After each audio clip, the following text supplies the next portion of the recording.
Great job. Good work. Thanks. Thank you.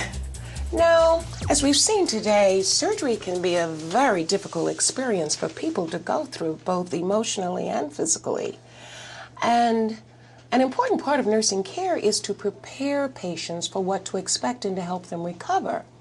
Okay, now, does anyone have anything to share from today? Anything? Yeah, I do. Okay, Mark, go ahead. Well, a tough one for me is when I was assessing a patient who had a colon resection about 2 hours before. Okay.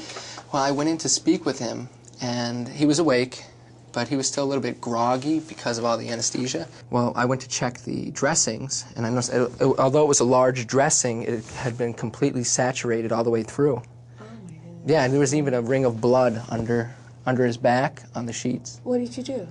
Well, I assessed his level of consciousness and vital signs, including oxygen saturation. Good. Also, I looked for any other symptoms or complaints, including, pain or difficulty breathing, and then I notified his nurse. All right. And then I spoke with the patient's surgeon and reported my findings immediately.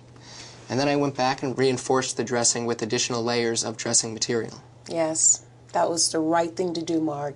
You assessed for other factors and you communicated your concerns. You held your own. I am proud of you. Good Thanks. job. Good job. Thank you. Okay, Katie. Well, I received a patient from the PACU, and I was performing my initial assessment. And then the patient turns to me and says that she's in this terrible pain. Okay. The look on her face, I'll never forget it. So how did you proceed? Well, I performed a complete assessment, including having the patient rate her pain using the pain scale. All right. Then I assessed the surgical site. I tried to relieve the pain by repositioning her in the bed. Anything with the PACU? Oh, yes. I checked the PACU record to validate any analgesic given in the PACU. Good. And then I checked the postoperative orders for PRN analgesics. See? The patient received analgesics in the PACU, so I confirmed the frequency and made sure the correct time had lapsed between doses. Well, had it?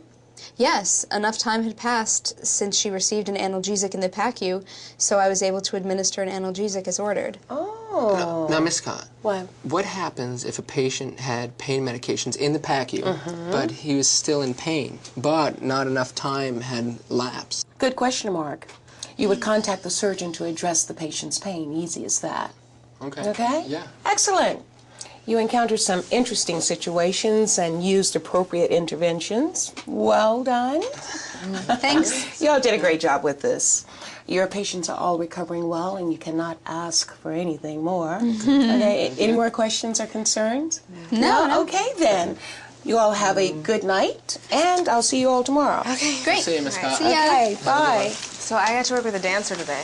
Really? Yeah, with the exercises and the lung surgery and all that kind of stuff. Yeah, and I use my yoga. Uh-huh. I've heard You that. know what? No, Comes in Ms. handy. Scott told me Comes to use it. in handy.